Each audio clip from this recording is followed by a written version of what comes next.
So we are here for the NCAA Division One women's basketball scores. We have in the whip round, we're going to do WNIT, BIT, and WNIT women's MNT whip round. So we have Sam Portland defeats up Sam in Houston 64-54 with a minute 47 to go in the women's NIT first round. In the WBIT first round, it's California up 38-31 in Santa Clara. And Stanford up 41-30 in LMU with 93 in the third. California up 33 in the second round, 8-42 in the third. Stanford will take it because they're in their second year under the new head coach. After Tara Vanderveer, she retired, and they brought in a brand new coach, for 2 years, Stanford. So then we had Monmouth defeat last 72-60, like I said. St. Bonaventure 16 190. St. Bonaventure 16-60 Drexel. Marinese came in and beat Wake Forest. It was going to be close, though, but Marinese beat them by 11, 50-48. Binghamton blew up in Mercyhurst in the third second half. It's 81-60, 63-60. George Bradley. Eastern Kentucky stuns Utah. I mean, if it was at home, Utah might win if Utah was playing. If they were able to play at Utah. But it would probably be like 60-58, maybe even be like a closer game. Maybe Utah might win by a couple points, or 2, 3, 4, or Eastern Kentucky might win by might be like 1 or 2 points. But this is 14. Then we had Southern defeat Samford, so they're playing South Carolina in the second round of 4. And the NCAA first four. And then this Eastern Kentucky Utah is the first WBT game. And the Southern Samford plays number 1 seed South Carolina in the NCAA women's basketball tournament. And then UT Grand Valley, VSMP 7-59, UMBC 62-58 Ohio in the women's NIT first round, and JIT 68-64 Merrimack, Miami 82-64 Georgia Southern WBT, Harvard 73-50 Navy. They dominated the set, especially at second. In that third and fourth quarters, they really dominated Navy. Columbia dominated St. John's whole game, blowing them out 74-26. Quinnipiac 71-64 Georgia Mason. Missouri 67-57 Seton Hall. Kelly Harper, she got fired. She got let go from Tennessee, and then she ended up getting a job at Missouri after spending a year being a broadcaster for ESPN, for SC Network and stuff like that, and like in studio or games. And she was 67-57 Seton Hall. Georgia Tech fell to Kansas State 60-65. Kansas played a really tough, physical Detroit team, but they ended up winning 79-70. North Dakota State dominated Chattanooga. They let them get a little bit more in the fourth, but that's because North Dakota State was resting their starters in the fourth, and I don't blame them really. Rice, battle of 2 mid-major schools, Louisiana Tech and Rice. They got snubbed as number 1 seed in their conference tournament. Louisiana Tech falls Rice 66-61, and McNeese defeats Texas A&M 60-40. I'm surprised Texas A&M got the number 1 seed because their non-conference slate, they only played 26 games, including the conference tournament, 14-12. Their non-conference slate was not the best. They might have played some local teams for money, some money games, but they've barely played any non-conference, and that's because they probably either didn't want to pay teams to play there, or they just didn't want to. Either they just didn't want to pay teams to play there at Texas A&M, or they just didn't want to, they wanted to play maybe local teams, and then Northern Carolina, maybe by games, Northern Carolina 79-60 Air Force, San Francisco 80-50 Utah, Pepperdine 71-60 UCFs, and that's one. Those are 3 women's NIT games. And then Mini 6 a.m. Louisiana Tech Rice Chattanooga on the live number WT. You can see it. And then we have Wisconsin was not able to host, so they went to Oregon State to host. Oregon State, maybe they're hosting a watch party for the NCAA men's tournament, basketball tournament, or they're playing maybe NCAA women's or men's basketball tournament games at Wisconsin. Some schools, they might host games, and then their home games or another school, campus or a site, and then so Wisconsin 60-52, and then UC San Diego State 61-55 UC Irvine. Those are about 2 mid-major schools that got number 1 seeds got snubbed from being in the NCAA tournament. UC Irvine and San Diego State, 2 good mid-majors around each other. So It's kind of a stunner. Then you have Portland, 60-57 on Sam Houston in the 24 seconds to go. Santa Clara down 5 to California, 42-37 with 5:30 in the third. And then Stanford 43-36 with 4:03 in the third quarter. And then Virginia 54-51 Arizona State. In the first four, they played Georgia. Let's go Sam Houston at Portland. Winner goes on the second round.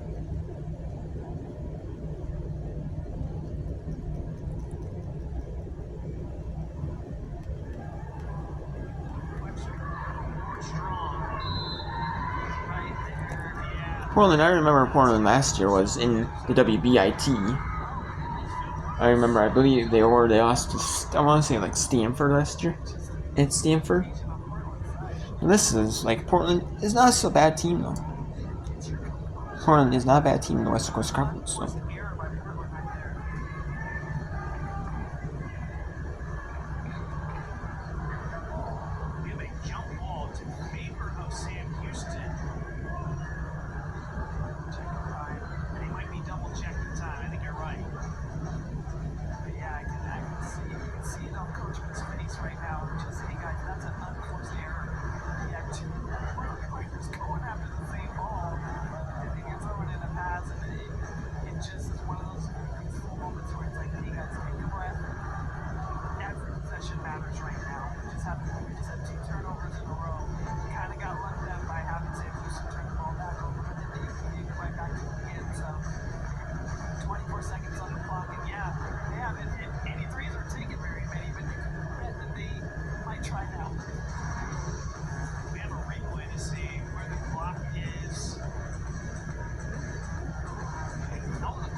and it is going to be a tough opportunity for them to get the ball with enough time to also make something happen on the other side. They have a lot of faith in their capabilities, and they've been pushing it defensively, showing that intensity. I highly doubt they're going to give up now, but I will say that Portland has a little bit of a number to get here if they can just keep the composure, take care of the ball, and make it in the game how they want to by just saying, hey, we got to finish it out right now.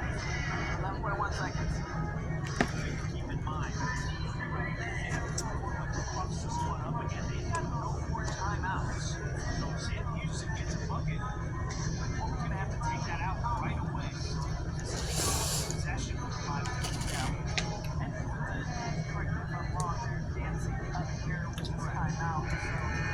So trying to get less space, it's a big advantage to be able to do that because you're not having to work the entire court and with the way the defense is playing with Sam Houston. Don't want anything near their basket. So getting them advanced up the court. And no, the WNIT presented by Triple Crown Sports is actually not is affiliated with the NCAA. It's not affiliated with the NCAA at all.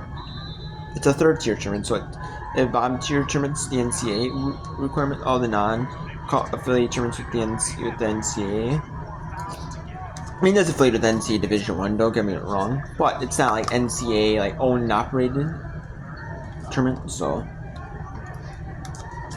they're always below like the tiers of the NCAA tournament. And the WBRT, the second tier tournament, or the men's NIT is so. So we're playing. So you play in that tournament.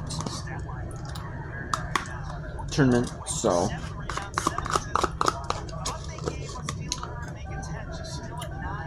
And I mean, you have to pay to play it. Either you pay So either I think it's either you pay so much money per round, or you have to pay 50% of ticket revenue, up to a certain percent. You know, either per round. You know, like per round you host. You know, and a lot of the schools, what they probably do is they probably do like, we'll split the ticket revenue. You know, we'll split the ticket revenue. Because this way, you know, at least, you know, we get something out of it if we split the ticket revenue like 50-50. Because if we don't, you know, you're not, you don't have that kind of cash to pay them outright, you know. And we're not going to get maybe like that kind of cash outright if we 100%, you know, to cover that full cost. You know.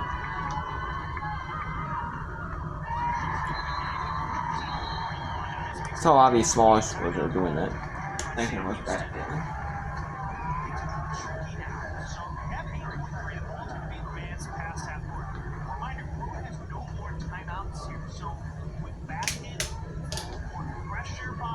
Sam Houston and Portland can't advance the ball. They're going to have to adjust on the fly right here. If you're Sam Houston, though, what type of play are you drawing up here? Who are you trying to have to take this basket? You got Inman, who's got 18. Kone has 14. And you've got a couple other players with 8, 8, and 9. It feels like the starters really have been the big contributors for this team. It's one of those things, too, where it's if you can get it, if you get a shot opportunity off the inbound, that's really what you're looking for. Whether that is a three, a jump shot, something at the basket, you're looking to touch it and score it, right? You don't really have time to create a shot, if that makes sense. You need to be able to get it off your hands just as quickly. You have a good shot with Portland not having any timeouts to get a second possession. So I could see them, especially with the defensive pressure that they have, I could see them going for it too, as long as they can get it right away.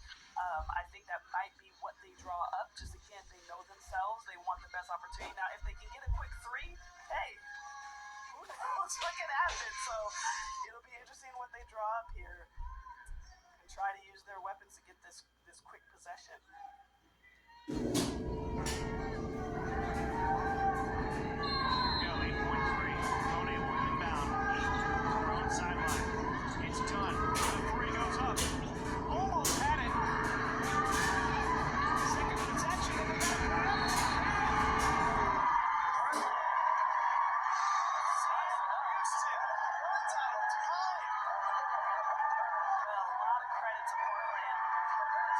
the small things, making those free throws so that even if she would have made it, it would have went to overtime and not been an ended game.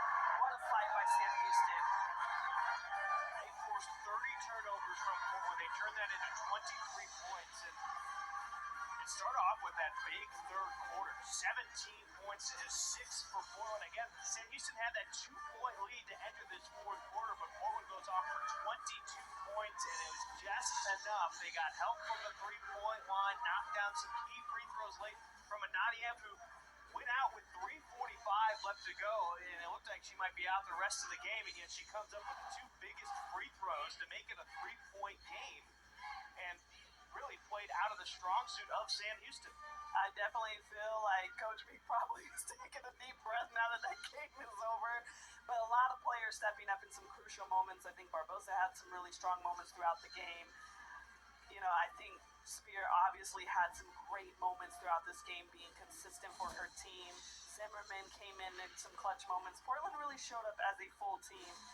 Not everything fell the way they wanted it to, but you can applaud their team effort.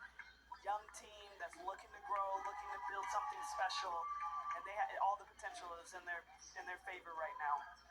I'm looking at the bench points here, and just 2 points for Sam Houston in this entire game. And as we take a look at the upcoming bracket now, after they've been updated a little bit, Portland now going to take on Lamar. Where that game's going to be played will be determined a bit later. Rumors have it might be back in this gym on Sunday.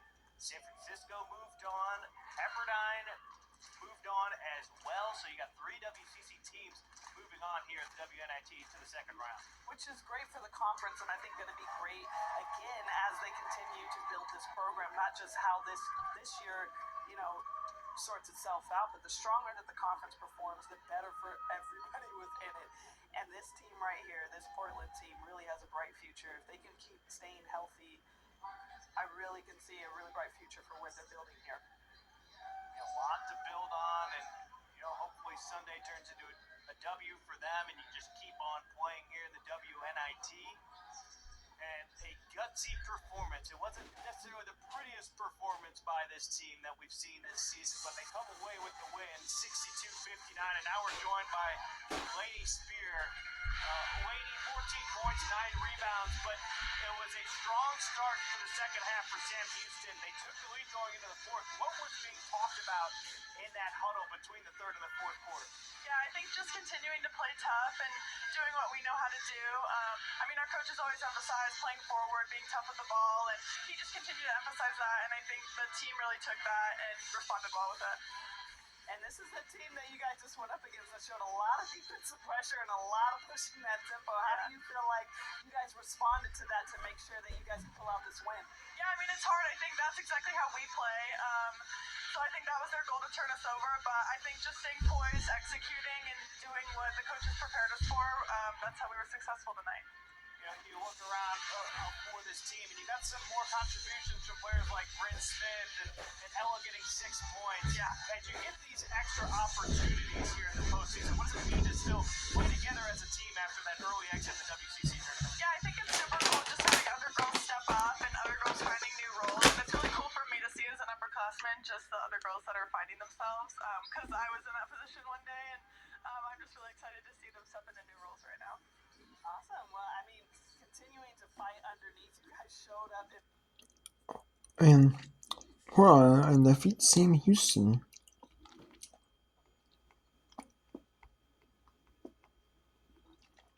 And Portland 62-59. Okay, so let's go to